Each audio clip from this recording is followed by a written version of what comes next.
Hello friends, welcome back to my channel. അപ്പോൾ എന്ന് പറയാൻ പോകുന്നത് കേരള ഷിഫ്റ്റിലേക്ക് വന്നിരിക്കുന്ന പുതിയ ജോബ് നോട്ടിഫിക്കേഷനാണ്. അപ്പോൾ ഇതിൻ്റെ ഡേറ്റ് വന്നിരിക്കുന്നത് 15/7/2026. അപ്പം നോട്ടിഫിക്കേഷൻ ഡീറ്റെയിൽസാണ് ഇവിടെ കൊടുത്തിരുന്നത്. യോഗ്യത വരുന്നത് 10ാം ക്ലാസ് പാസ്സായിരിക്കണം. മിനിമം 56 വയസ്സ് വരെയാണ് പറയുന്നത്. ഡീറ്റെയിൽസ് ഇവിടെ കൂടുതൽ എല്ലാ ഡീറ്റെയിൽസും കൊടുത്ത് യോഗ്യത, പ്രായപരിധി എല്ലാം ഇവിടെ കൊടുത്തിട്ടുണ്ട്. അപ്പം നിങ്ങൾ നോക്കിയിട്ട് 10ാം ക്ലാസ് പാസ്സായവരും ഹെവി ഡ്രൈവിംഗ് ലൈസൻസ് ഉള്ളവർക്കും അപേക്ഷിക്കാൻ പറ്റുന്നതാണ്.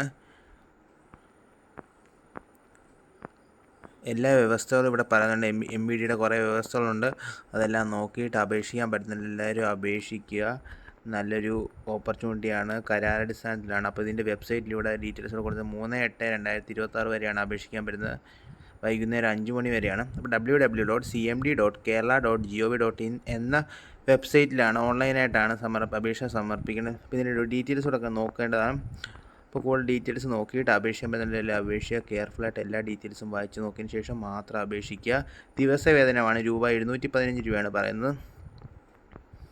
അപ്പം അതിൻ്റെ ഡീറ്റെയിൽസ് എല്ലാം ഇവിടെ കൊടുത്തിട്ടുണ്ട്. അപ്പോൾ നിങ്ങൾ നോക്കിയിട്ട് വേണ്ടവരെല്ലാവരും അപേക്ഷിക്കുക. ഞാനൊരു ചെറിയ നോട്ടിഫിക്കേഷൻ ആണെങ്കിലും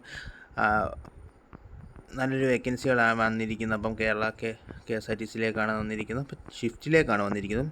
അപ്പോൾ thank you for watching my video. Please like and subscribe my channel.